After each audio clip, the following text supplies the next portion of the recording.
Ya baik, saya coba pakai device 2 ya, karena takutnya nanti suaranya tidak bisa kerekam ataupun tidak terlalu keras. Selamat malam teman-teman semuanya, apa kabar? Selamat malam Ibu, kabar baik. Baik, Kabar baik, alhamdulillah. Bu.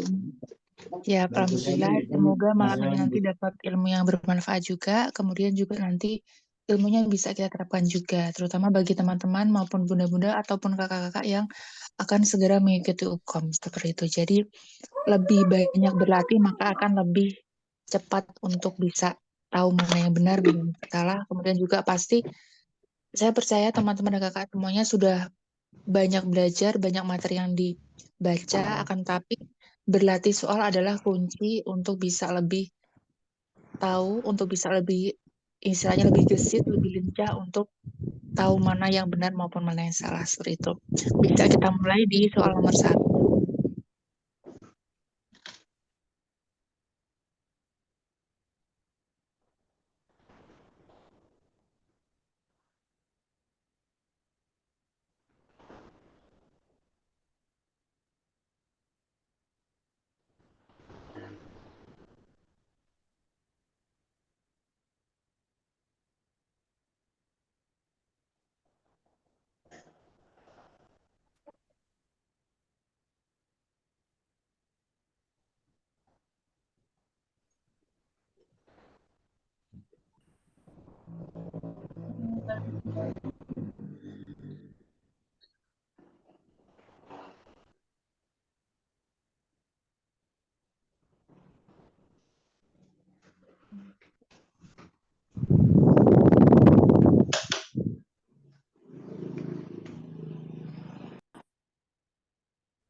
Jawaban terbanyaknya C, Ibu. Boleh dibahas, Ibu. Terima kasih.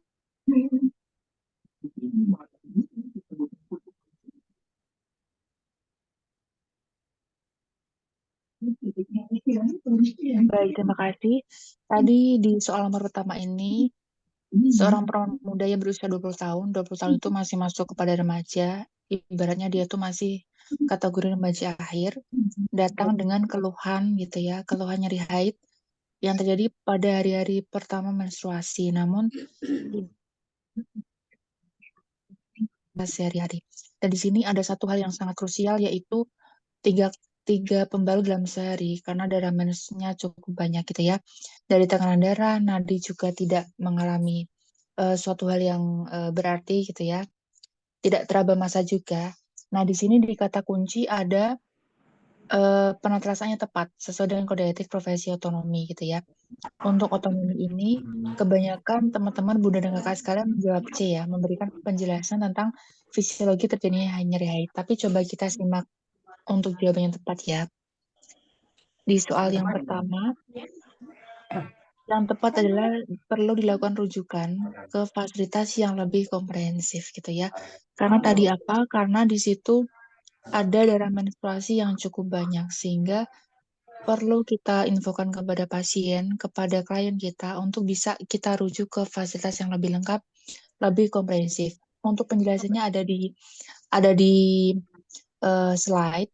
Yang pertama adalah kenapa memberi analgetik itu tidak bisa dilakukan ataupun tidak sesuai. Yang pertama, analgetik mungkin bisa membantu ya untuk mengurangi nyeri. Akan tetapi kalau misal memberikan obat, itu kita harus mempertimbangkan aspek otopsi pasien gitu ya. Apakah ada potensi efek sampingnya, kondisi kesehatannya secara menyeluruh seperti itu. Sehingga harus sesuai dengan indikasi dan juga aman pada itu pemberian obat. Kalau untuk olahraga ringan, untuk menghindari mengurangi ketegangan dan meningkatkan tekanan darah, sebenarnya bisa. Akan tetapi di sini memang bisa meredakan nyeri haid ya. Tapi yang pertama adalah di sini sesuai, akan tapi satu hal yang pasti adalah di situ ada pengeluaran dari darah yang luar biasa cukup banyak sehingga bisa di skip dulu untuk jawaban yang B. Untuk di jawaban yang C, memberikan penjelasan tentang fisiologi terjadinya nyeri sudah sesuai, akan tetapi yang pertama adalah untuk bisa kita tahu bagaimana fisiologi nyeri tersebut membantu pasien untuk memahami alasan di baliknya, gitu ya. Tapi di sini lebih kepada penata laksananya, sehingga yang paling tepat adalah di jawaban yang E. Oke, lanjut juga untuk jawaban D.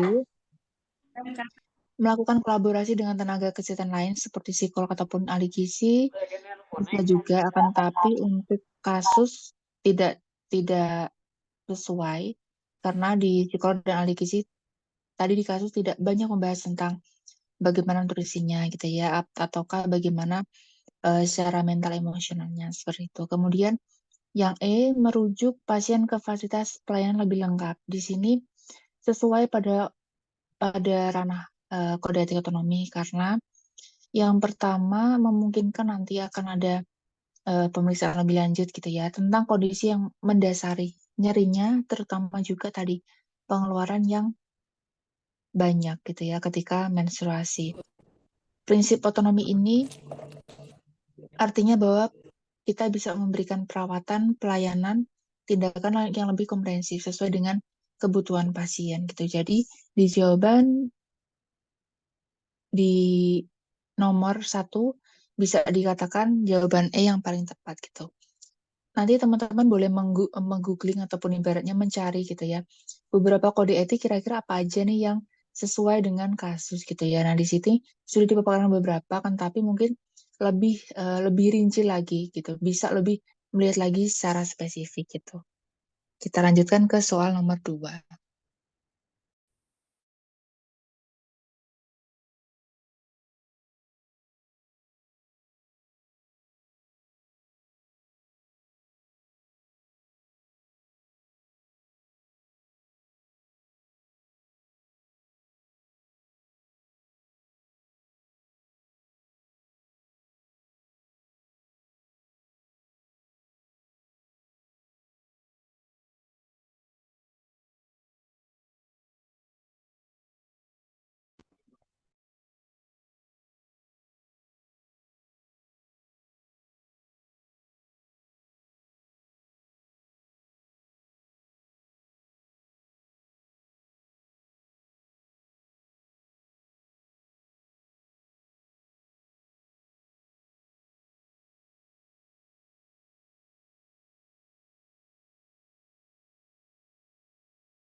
Jawaban terbanyaknya A, Ibu. Boleh dibahas, Ibu.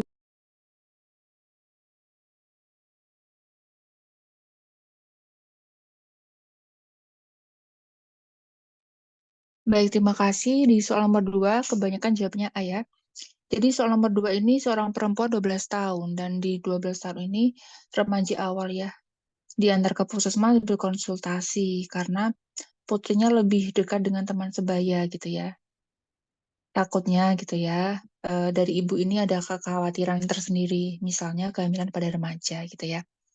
Nah, di sini kita perlu cari tahu ya tahapan apa sih kira-kira yang tepat di kasus gitu ya. Di soal ada tahapan kemandirian versus rasa malu dan keraguan. Yang pertama, untuk konteks perkembangan remaja gitu.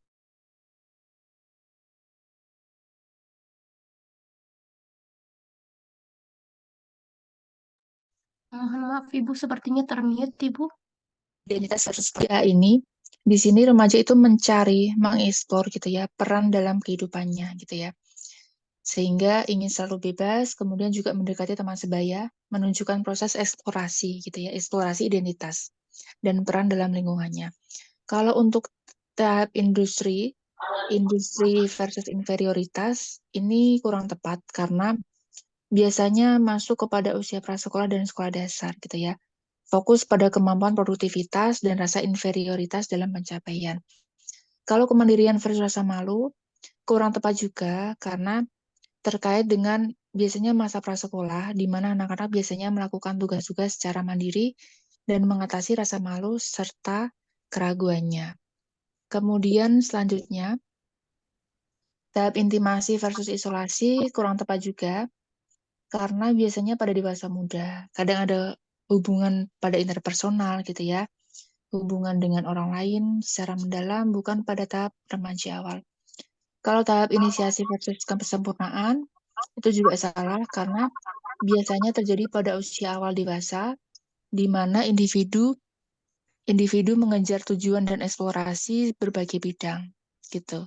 Jadi jawaban yang tepat adalah jawaban A, identitas versus peran, gitu ya. Coba saya rela dulu ya, karena tadi sempat untuk PPT-nya tadi jawabannya kurang tepat gitu ya. Coba saya ralat dulu, saya revisi dulu gitu ya.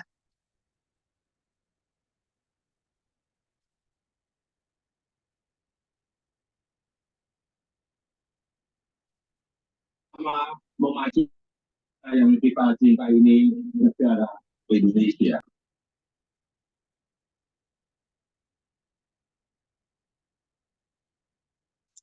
Oke, sudah sesuai. Bisa kita lanjutkan di soal nomor 3.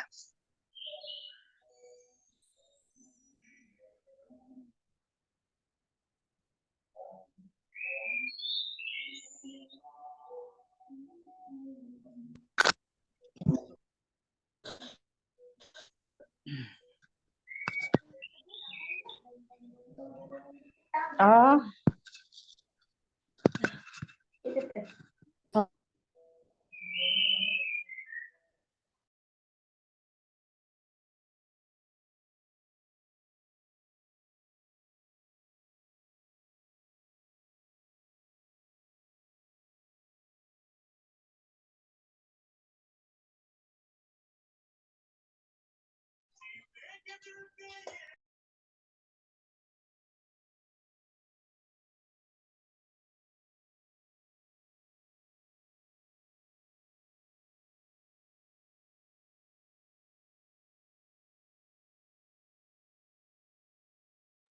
jawaban terbanyaknya E ya Ibu. Terima kasih Bu. Ya, baik di jawaban di soal E ya. Di soal nomor 3 ini, jadi lebih kepada ini ya, Bikor ya mungkin ya. Lebih ke Bikor yang bertanggung jawab di wilayah binaan Puskesmas gitu ya. Mayoritasnya sudah ada menstruasi, 30% dari remaja mengalami gangguan menstruasi. Maka kebanyakan tadi menjawab E ya. Coba kita lihat. Informasi yang tepat di asuhan kebidaannya adalah betul di E, Kespro, karena yang pertama adalah tadi kita fokus kepada apa yang dipaparkan oleh kasus.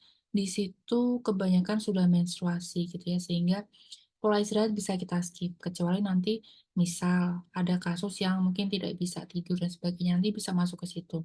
Kalau personal hygiene biasanya juga berpengaruh, tapi di sini tadi tidak terlalu terlihat ya gitu. Apakah personal hygiene-nya bagus atau tidak gitu ya. Kemudian nutrisi juga sama, bisa di skip karena tidak relevan. Kemudian di kebutuhan olahraga ini juga tidak relevan karena bukan fokus utama, dan E di Kespro ini sangat sangat sesuai karena mayoritas sudah menstruasi, kemudian juga mengalami gangguan menstruasi, dan fokusnya ini mencakup pengetahuan tentang menstruasi yang sehat, gangguan menstruasi, entah itu perawatan diri, pemahaman tentang pentingnya kesehatan reproduksi pada masa remaja. Jadi yang tepat adalah di jawaban yang E. Kita coba lanjut ke soal berikutnya.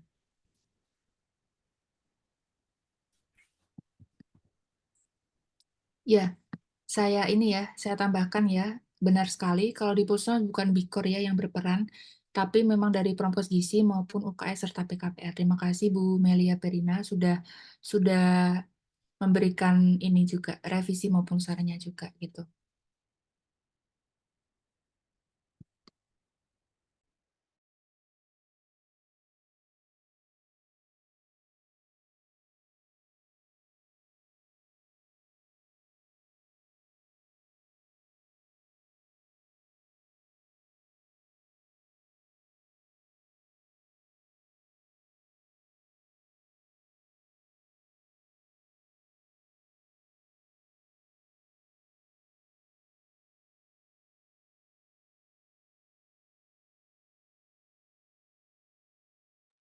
Jawaban terbanyaknya C ya Ibu. Baik, di soal nomor 4 ini Di kebanyakan jawab C, merujuk ke spesialis ginekologi gitu ya. Kita simak. Di soal nomor 4, perdarahan banyak ya, nyeri perut hebat juga gitu ya. Sedangkan nyeri kedua, nyeri nyeri apa istilahnya nyeri perut hebat, ada perdarahan juga gitu ya sejak 2 tahun terakhir gitu ya. Jadi sudah lama sekali gitu ya, di situ di highlight ya, perlu kita masukkan bahwa ini juga termasuk petunjuk gitu ya, ataupun clue ataupun kata kunci yang perlu dilihat. Lama haid sekitar 6 sampai 8 hari gitu ya. Nah, di sini penjelasan awal sesuai kasus prinsip beneficence. Kita coba lihat mana yang kira-kira tepat untuk soal nomor 4. Betul sekali, soal nomor 4 C merujuk ke spesialis ginekologi untuk evaluasi. Kalau misal ada kata kunci beneficence, berarti kita harus memastikan langkah apa yang paling bermanfaat kepada pasien kita gitu ya. Analgetik bisa kita skip karena bisa membantu memang lebih nyaman gitu, tapi tidak meredakan fokus ataupun masalah utama. Kalau B memberikan kontrasepsi hormonal, memang bisa membantu ya, mengatur siklus dan sebagainya, tapi tidak sesuai juga, karena di situ ada gejala nyeri perut hebat dan juga perdarahannya berlebihan. Merujuk ke spesialis ginekologi sudah sesuai, karena di situ berdasarkan beneficence gitu ya, mana manfaat yang paling menguntungkan untuk pasien. Kalau untuk suplemen zat besi dan anemia, tentunya akan meredakan mungkin ya, meredakan anemia, kan, tapi tidak menangani penyebab utama. Kalau untuk melakukan tes darah, di sini tadi tidak relevan karena tidak langsung kepada akar permasalahan, nyeri perut dan perdarahan yang berlebihan sesuai kasus ya. Jadi di konteks penanganan awal maka perlu kita tuju ke spesialis ginekologi, obstetrik ginekologi untuk penanganan lebih lanjut. Bisa kita lanjutkan di segmen nomor 5.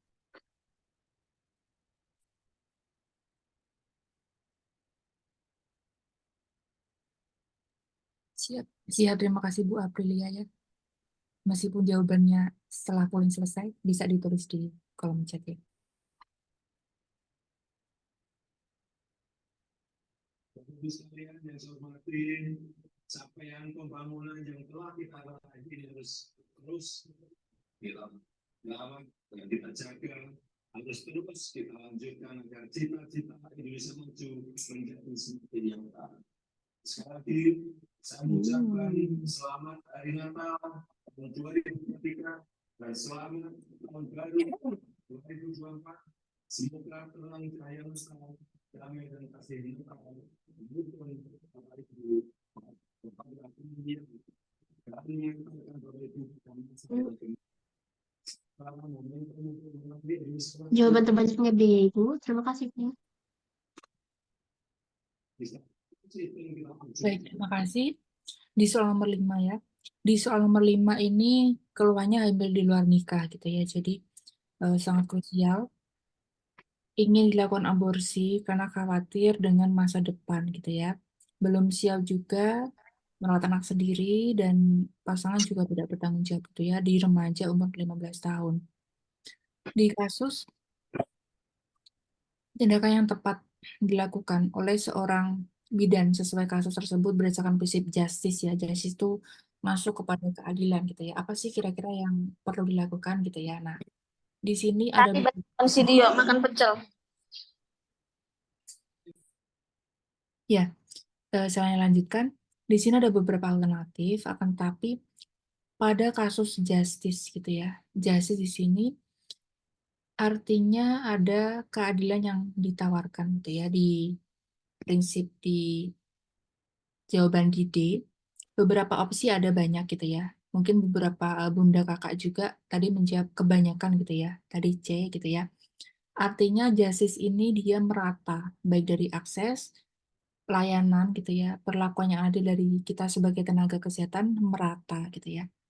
Untuk memberikan akses informasi tentang aborsi dan prosedurnya, di sini penting akan tetapi kalau hanya aborsi saja berarti tidak memberikan apa istilahnya suatu informasi yang tepat ataupun adil gitu ya, karena di sini konteksnya adil. Kalau misalnya pusat konseling pranikah mungkin kurang sesuai karena kan di sini tidak sesuai ataupun berkaitan dengan keputusan yang ingin dibuat, yaitu ingin aborsi gitu ya. Untuk dukungan finansial mungkin bisa membantu dalam situasi tertentu, akan tapi tidak bisa serta-merta selalu kita berikan dukungan gitu ya. Sehingga ini bisa menjadi kontroversi, siapa yang membantu, siapa yang menyuplai itu masih belum relevan ya, apalagi kalau misal dia anaknya sudah lahir dan sebagainya gitu ya. Tentunya tidak masuk kepada prinsip justice. Kalau memberikan informasi tentang layanan adopsi dan perawatan alternatif ini merupakan jawaban yang tepat. Yang pertama adalah ada opsi lain. Justice itu kalau misal ada kasus berarti dia ada opsi yang ditawarkan, ada keadilan yang ditawarkan. Karena ada kemungkinan lain selain mungkin aborsi gitu ya, ada adopsi gitu ya, sehingga diberikan oleh bidan tersebut untuk memberikan informasi tentang hal itu. Mengarahkan pasien ke lembaga bantuan hukum itu juga tidak sesuai karena di sini kasusnya bukan lembaga bantuan hukum yang istilahnya untuk membantu kasus seperti itu gitu ya, tapi itu kan secara personal gitu ya, pilihan pribadi gitu ya. Gitu. Jadi memberikan informasi tentang layanan adopsi dan perawatan alternatif itu sesuai karena lebih luas opsinya, pilihannya gitu ya, dan adil bagi remaja untuk pertimbangan ke depannya tanpa mempengaruhi keputusan aborsi. Oh, apanya adopsi, Le?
Jawaban terbanyaknya ayah Ibu. Silakan dibahas Ibu.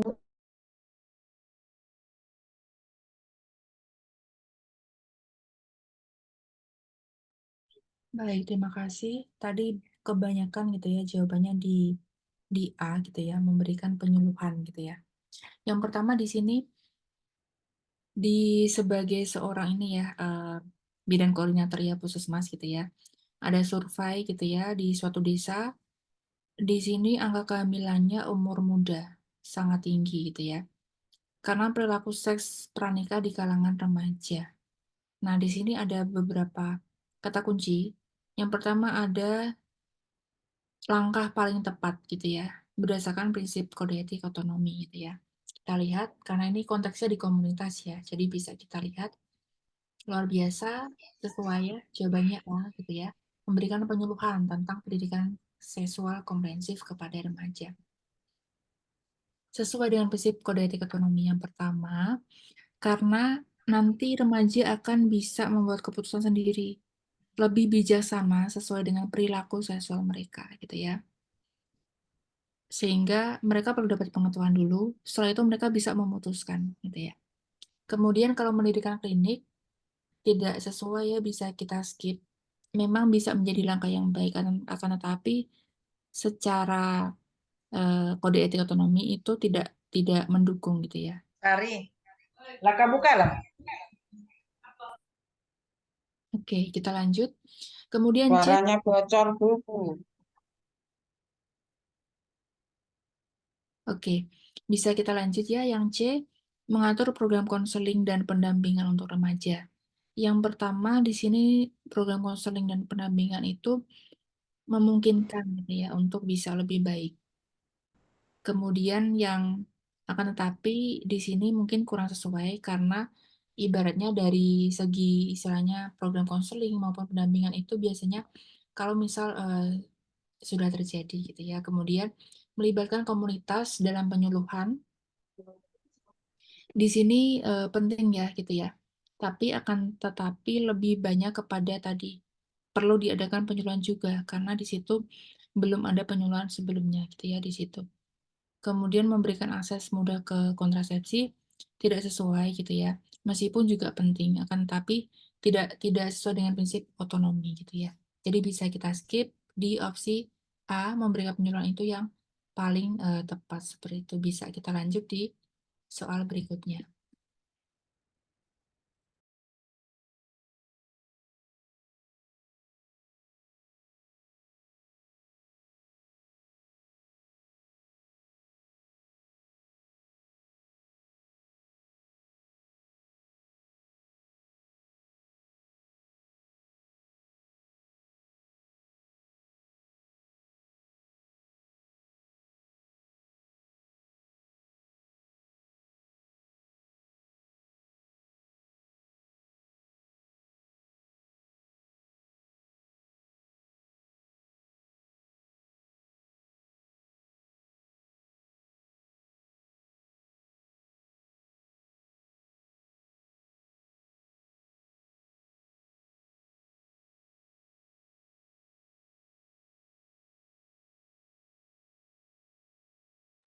Jawaban terbanyaknya D, Ibu. Silakan dibahas, Ibu. Baik, terima kasih. Di soal nomor 7 ini tadi ya sama ya, ingin menggugurkan kandungan gitu ya. Akan tetapi di sini orang tua belum mengetahui gitu ya. Tadi beda sama soal sebelumnya gitu ya. Tindak karena takut dimarahi dan diusir dari rumah. Jadi konteksnya berbeda gitu ya. Kalau yang tadi mungkin di antara orang tuanya, kalau ini di konteksnya belum mengetahui sama sekali di soal nomor 7. Nah, di soal nomor 7 kata kuncinya apa? Tindakan pertama gitu ya. Bisa kita lihat kalau berbicara tindakan pertama, maka yang tepat adalah menyediakan dukungan emosional. Kita dengarkan dan kita pahami kekhawatirannya gitu ya. Karena tadi ada clue-nya yaitu tindakan pertama gitu ya. Karena tadi disebutkan di soal tidak orang tuanya belum tahu gitu ya. Jadi perlu untuk membangun hubungan yang baik dulu. Kalau sudah ada hubungan baik dengan remaja tersebut, nanti baru kita bisa tahu kebutuhannya, baru kita lakukan tindakan ataupun langkah berikutnya gitu ya. Kalau misal opsi yang tersedia, termasuk informasi medis dan legal gitu ya, itu memang sesuai tapi bukan langkah pertama. Jadi bisa kita skip. Sama juga dengan merujuk gitu ya. Ini boleh kita lakukan asal remajanya sudah stabil, sudah siap untuk bantuan tersebut. Kemudian untuk konseling keluarga, kalau di sini remaja tersebut belum siap untuk melibatkan orang tua, maka tidak tepat juga kepada tahap awal gitu ya. Kemudian mengkoordinasi dengan lembaga kesehatan dan bantuan perlindungan hukum.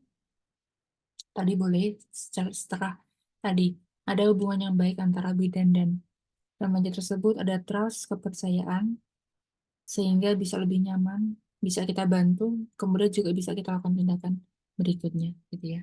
Sehingga remaja tersebut nanti akan ada hubungan yang baik dengan bidan, kemudian merasa didukung, sehingga bisa kita berikan asuhan selanjutnya. Kita lanjutkan ke soal berikutnya.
Jawaban terbanyak A ya, Ibu. Silakan dibahas, Ibu. Baik, terima kasih. Di soal nomor 8 ini ya. Eh, coba saya, oke. Ya, di soal nomor 8 ini, keluarnya ada sering pusing, lesu, mual gitu ya. Kemudian juga ditanyakan pemeriksaan penunjang apa, luar biasa, beberapa ini ya, sudah sesuai, yaitu pemeriksaan hemoglobin dan hematokrit gitu ya. Untuk tahu sel darah merahnya bagaimana gitu ya, proporsinya juga seperti itu. Kebanyakan memang yang utama adalah tes hemoglobin gitu ya.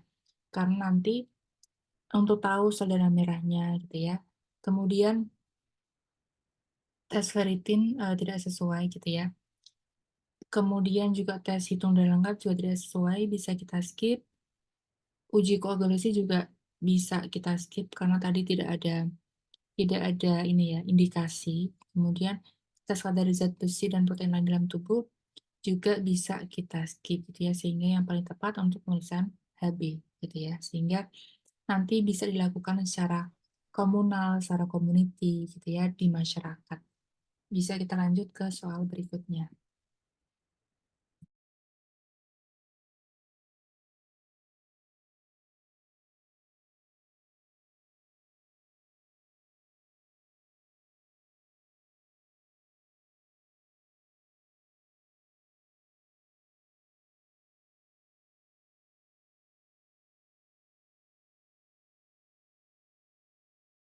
Baik, Bu Apriliani benar ya sudah tadi menjawab A.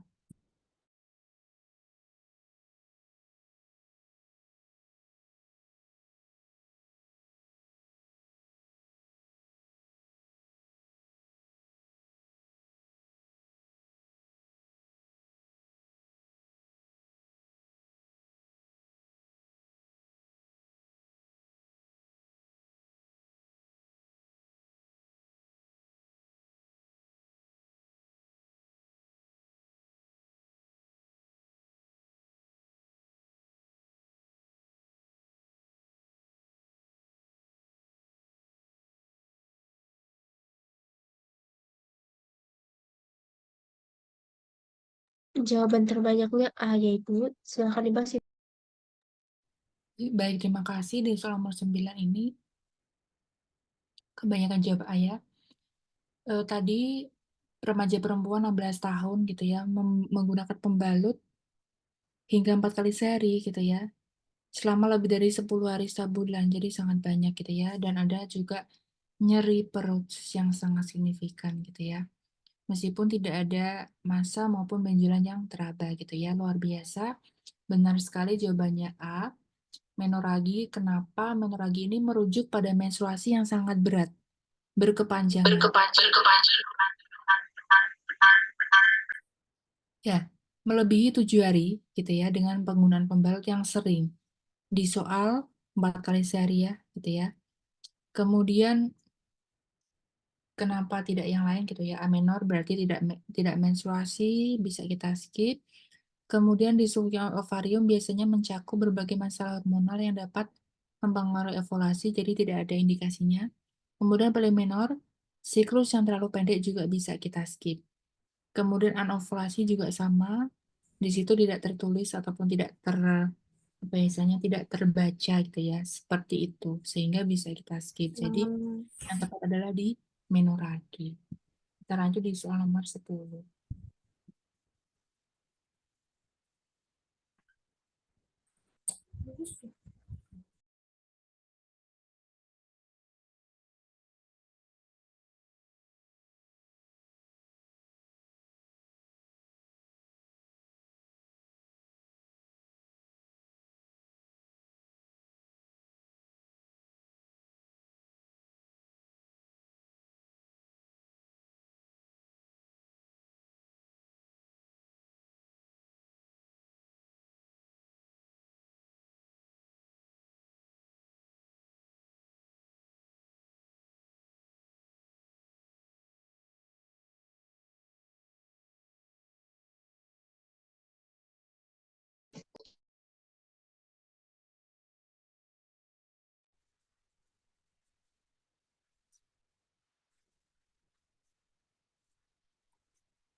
Jawaban terbanyak iya Ibu, silakan dibahas Ibu.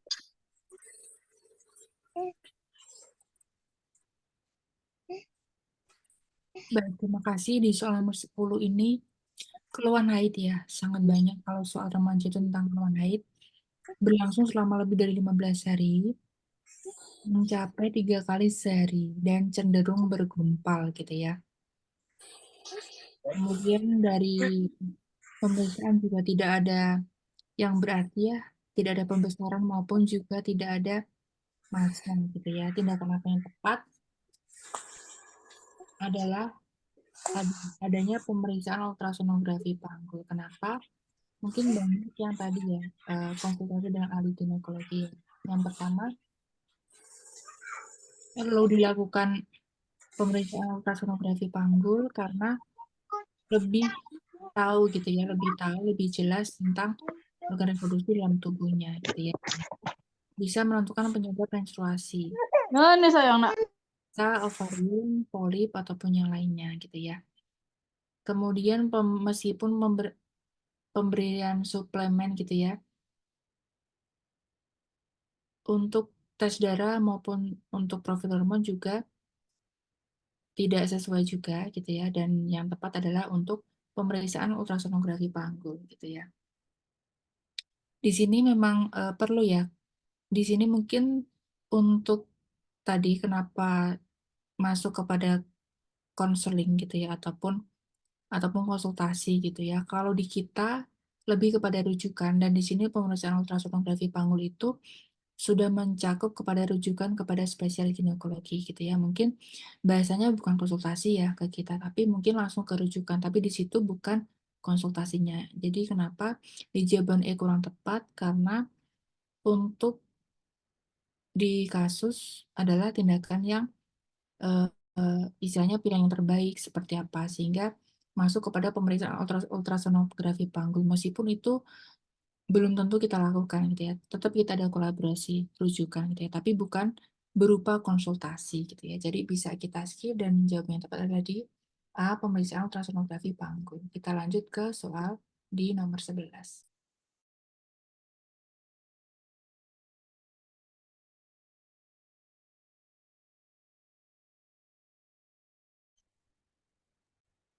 Baik, Bu Lia, nanti coba saya di kesempatan berikutnya nanti coba saya buat ya. Jadi agar pembahasannya mungkin lebih singkat, tapi nanti dengan gambar-gambar ya.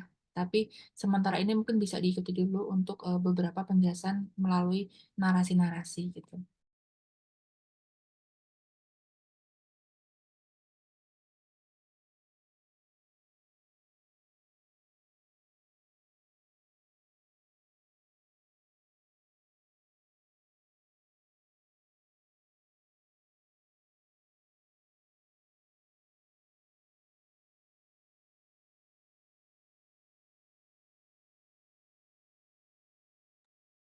Jawaban terbanyaknya A ya Ibu, silakan dibahas Ibu.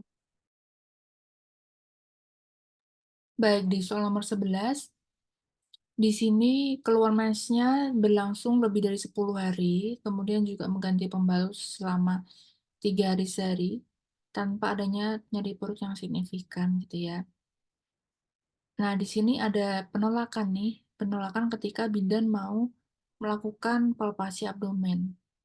Rencana asuhan apa yang paling tepat? Di soal nomor 11, jawabannya adalah betul A, untuk memberikan informasi tentang pentingnya pemeriksaan lebih lanjut gitu ya. Kenapa di jawaban A? Karena yang pertama kita bisa bangun trust dulu kepada pasien, kepada klien kita, agar bisa kita lakukan pemeriksaan lebih lanjut gitu. Kemudian kalau di jawaban yang lain kurang tepat dan bisa kita skip. Kita lanjut ke soal nomor 12.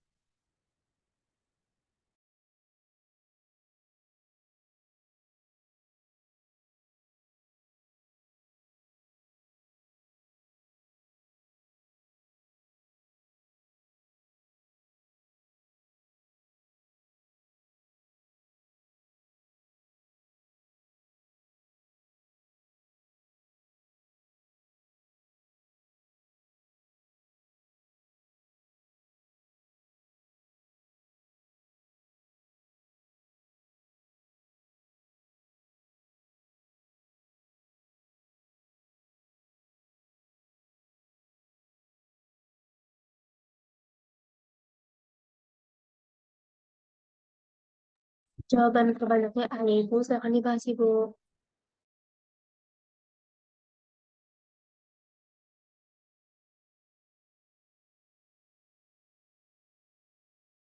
Baik, di soal nomor 12 ini, di sini keluar menstruasi lagi 2 kali dalam 1 bulan gitu ya. Kemudian pembalutnya juga banyak ya, 3 kali sehari. Untuk pemeriksaannya tidak ada masalah di situ ya. Kemudian tidak ditemukan juga benjolan maupun tadi palpasi abdomen, tidak ada massa gitu ya. Diagnosis yang paling mungkin di soal nomor 12 luar biasa betul, yaitu poliminor ya. Poliminor ini merujuk kepada frekuensi yang lebih sering, kurang dari 21 hari antar siklus menstruasi. Jadi sangat kerap ya, ataupun sering dalam 1 bulan gitu ya. Banyak sekali ya untuk faktornya yang menyebabkan, bisa karena gangguan hormonal, masalah pada ovarium, ataupun masalah medis lainnya. Jadi bisa kita lanjutkan di soal nomor 13.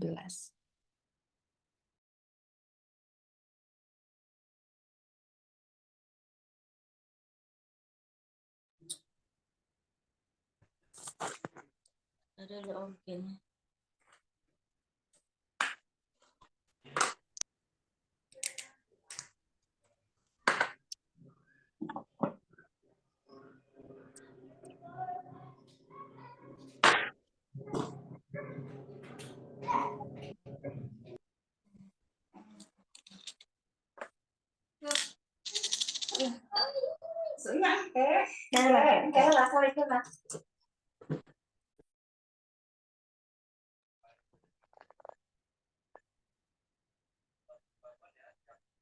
Jawaban terbanyaknya A, D ya Ibu. Terima kasih.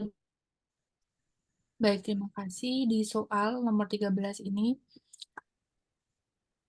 di remaja 16 tahun dengan keluhan haid yang cukup banyak gitu ya, dan ganti pembalut sebanyak 3 kali sehari gitu ya. Dan tidak ada, ketika palpasi tidak ada massa, tindakannya tepat di kasus di nomor 13 gitu ya. Kita lihat, kebanyakan mungkin menjawab A ya, akan tapi bisa kita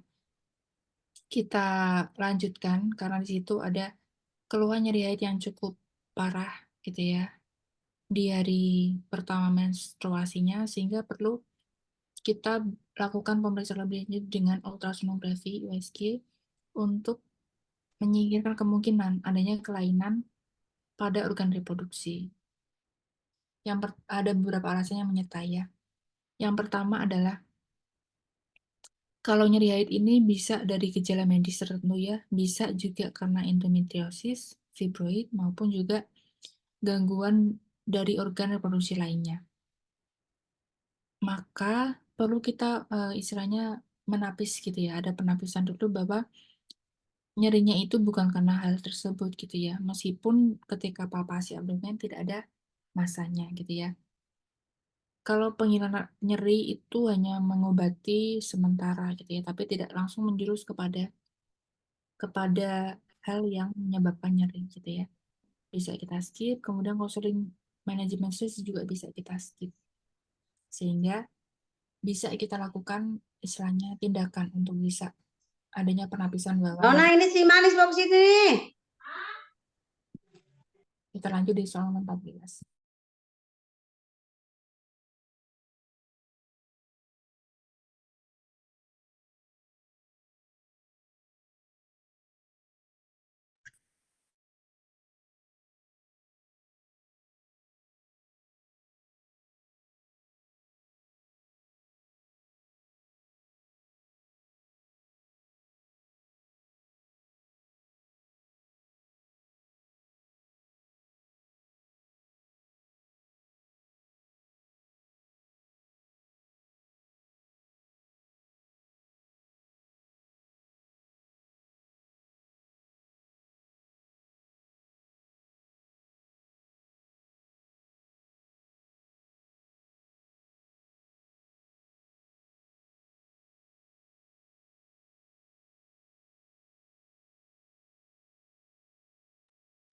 Jawaban terbanyaknya C ya Ibu.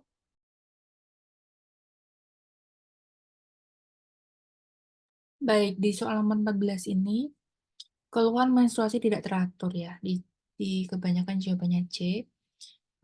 Mengalami menstruasi setiap 45-50 hari sekali ya, tanpa adanya keluhan nyeri gitu ya.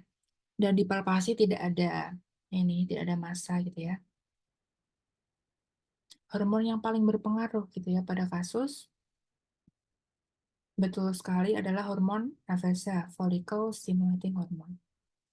Untuk jawaban C, kenapa jawaban C adalah yang pertama, FSH ini bertanggung jawab untuk merangsang pertumbuhan folikel pada ovarium. Sehingga ketika nanti siklusnya tidak teratur, bisa berkaitan dengan ketidakseimbangan hormon. Gitu ya. Jadi yang tepat adalah jawaban di C, follicle stimulating hormone. Kita lanjut di soal nomor 15.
Jawaban terbanyaknya A ya Ibu.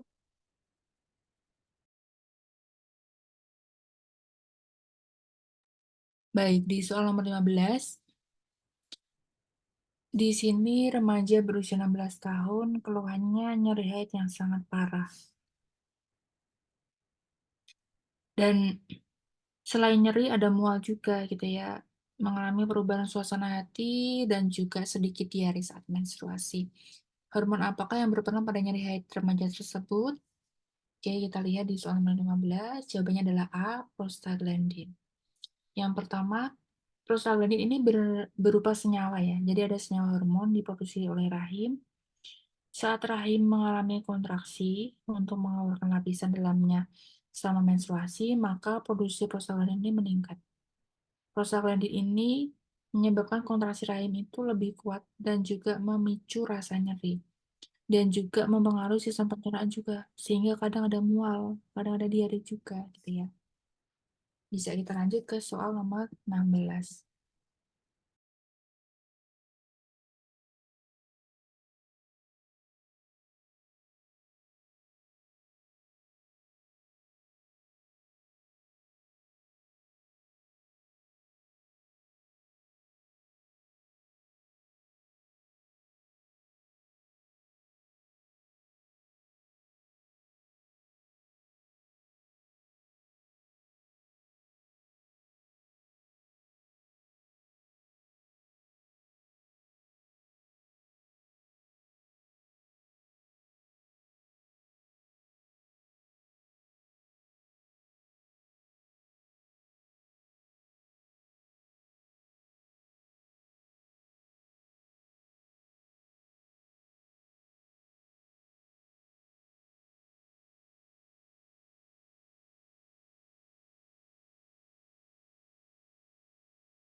Jawaban terbanyaknya A ya Ibu. Silahkan dibahas Ibu.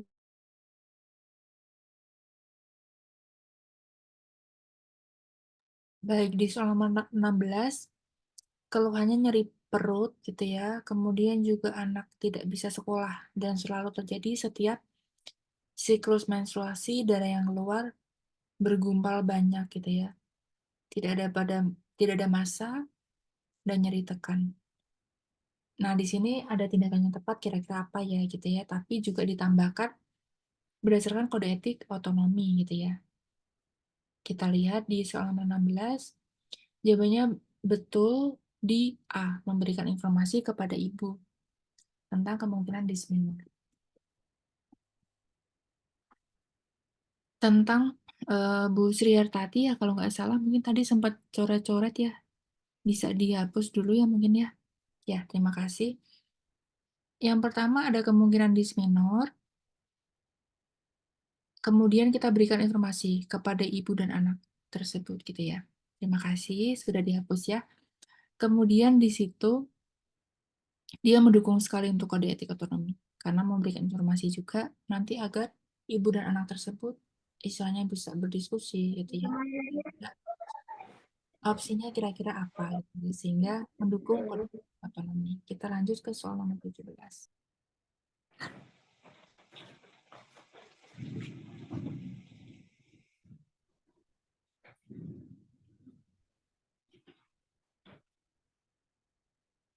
Jangan-jangan kali kok ada tinggi kok.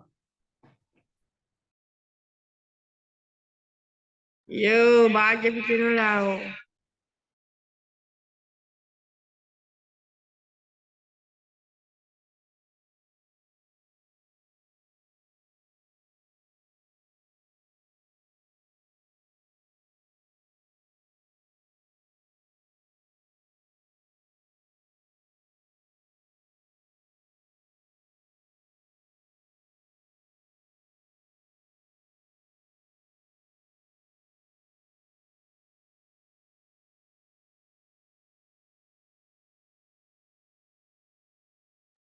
Jawaban terbanyaknya A ya Ibu.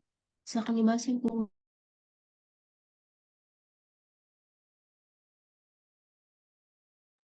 Baik, di soal nomor 17 ini remaja perempuan ya, remaja awal 13 tahun, keluhannya payudaranya membesar gitu ya, belum pernah mens, mengeluh karena minder gitu ya, ada perubahan fisiknya. Dan di situ ketika dilakukan pemeriksaan, ukurannya juga ada peningkatan ukuran payudara tapi tidak ada rasa nyeri ataupun juga kemerahan gitu ya. Hormon apa sih kira-kira yang berpengaruh gitu ya? Kita coba simak sama-sama. Betul sekali, hormon estrogen. Estrogen ini berpengaruh ketika ada perkembangan payudara pada remaja karena nantinya merangsang pertumbuhan jaringan payudara gitu ya, sehingga ukurannya lebih besar. Juga menjadi tanda awal perkembangan pada masa pubertas sebelum menstruasi pertama ataupun menarche. Kita lanjut di soal nomor 8.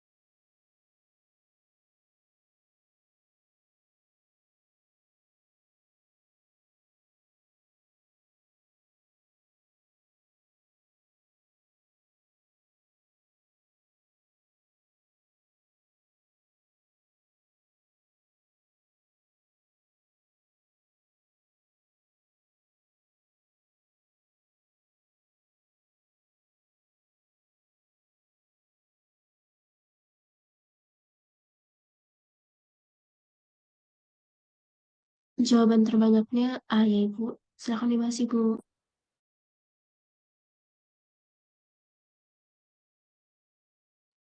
Baik, di soal nomor 18, kebanyakan jawab A. Di sini perempuan berusia 15 tahun. Minder gitu ya, karena ada pertumbuhan rambut yang lumayan banyak gitu ya. Tanpa adanya kelainan pada pemeriksaan fisik lainnya. Maka hormon apa sih kira-kira yang berpengaruh gitu ya pada remaja tersebut? Kita simak sama-sama. Betul sekali, hormon androgen. Hormon androgen ini ada di perempuan juga yang menyebabkan pertumbuhan rambutnya bisa lebih banyak gitu ya. Sebenarnya di wanita tetap ada androgen, dia juga seperti testosteron ada di wanita kan, tapi sangat sedikit gitu ya. Sehingga jawabannya tepat ada di hormon androgen. Kita lanjut soal nomor 19.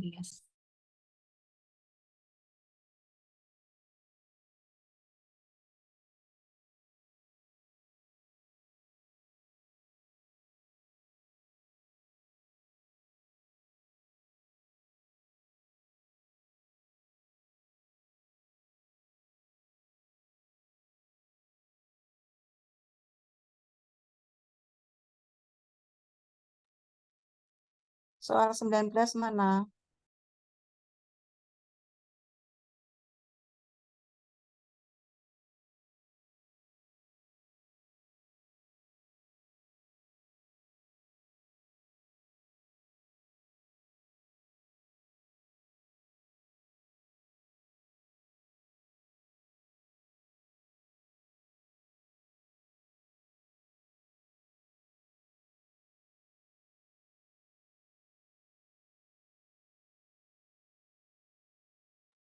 Jawaban terbanyak A lagi ya Ibu.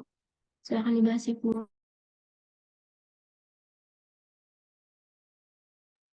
Baik, di sini remaja berusia 16 tahun, keluarnya menstruasi gitu ya. Durasinya 5-7 hari, dan perdarahannya lebih lama dari biasanya. Dan ganti pembalut juga gitu ya. Asuhan kebidanan apa yang tepat berdasarkan kode etik prinsip justice gitu ya. Betul sekali, di kode etik prinsip justice adalah informasi tentang opsi perawatan apa yang tersedia gitu ya. Untuk menghentikan gitu ya. Untuk menghentikan istilahnya tadi kasus yang berkepanjangan gitu ya. Kira-kira apa aja sih yang tepat gitu ya, sehingga nanti klien kita bisa tahu kira-kira mana yang sesuai dengan pilihannya masing-masing gitu. Kemudian kita lanjut di soal nomor 20.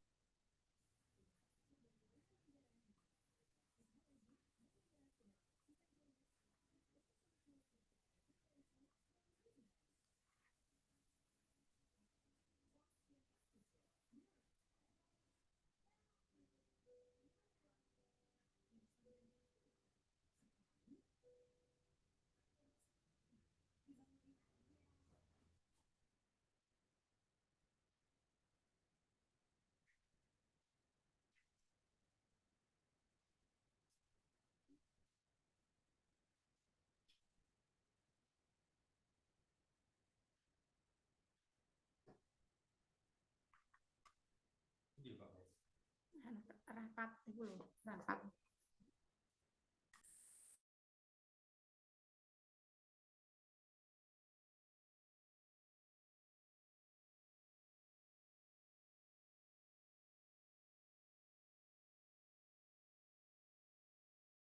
Jawaban terbanyaknya A ya Ibu. Silakan dibahas Ibu.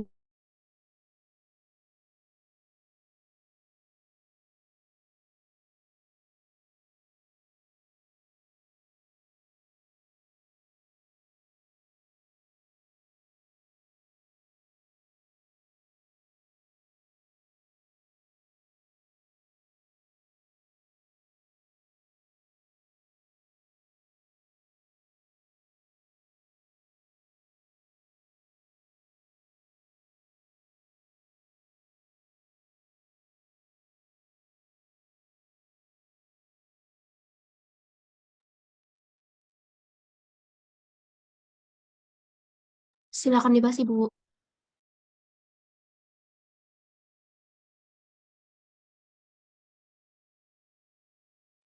Silakan dibahas Ibu. Ya, baik, di soal nomor 20 ini di Halo Ibu. ya, keluhannya ada nyeri perut ya bagian bawah, kemudian juga merasa tertekan dan kurang percaya diri gitu ya. Setelah mendapat komentar gitu ya, maka yang di sini di pernyataan ini situasinya adalah di stigmatisasi sosial terhadap penampilan fisiknya. Kenapa? Yang pertama adalah penjelasannya ada stigmatisasi sosial, ada perasaan sikap negatif dan sebagainya gitu ya. Dan diskriminasi gender tidak termasuk juga ya. Karena di sini tidak masuk kepada diskriminasi gender karena di situ tidak terpampang kasus tentang diskriminasi gender. Kemudian kalau gangguan mental terkait body image juga tidak sesuai gitu ya. Jadi untuk jawabannya adalah di jawaban di stigmatisasi sosial seperti itu. Eh, Alhamdulillah sudah selesai ya untuk pembahasan.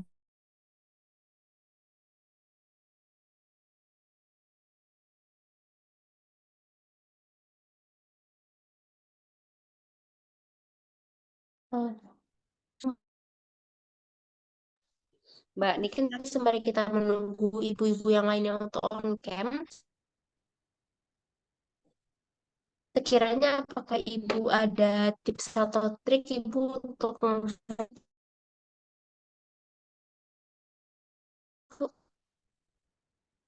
Iya, untuk UKOM ini ya, UKOM ini ibaratnya susah-susah gampang gitu ya. Soalnya 180 dengan kondisi waktunya itu sangat memang terlihat panjang gitu ya. 1 menit itu panjang sekali. Tapi kalau kita sudah baca soal, itu kebanyakan beberapa kasus yang saya temui, jangan sampai terlena untuk menjawab soal ataupun membaca soal.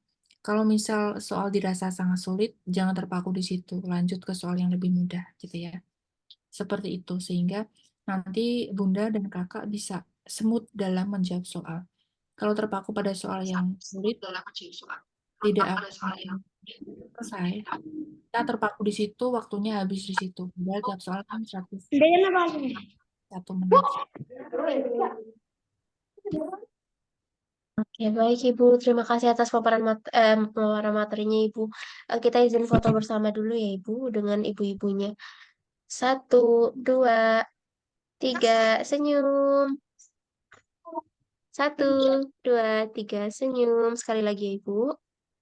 1, 2, 3, senyum. Oke Ibu, terima kasih. Terima kasih atas paparan materinya Ibu Niken. Terima kasih juga kepada ibu-ibu yang sudah bergabung hingga akhir kelas. Saya sebagai moderator mohon pamit undur diri. Selamat malam, selamat beristirahat ibu-ibu. Sampai ketemu lagi di kelas selanjutnya. Terima kasih. Ibu, terima kasih.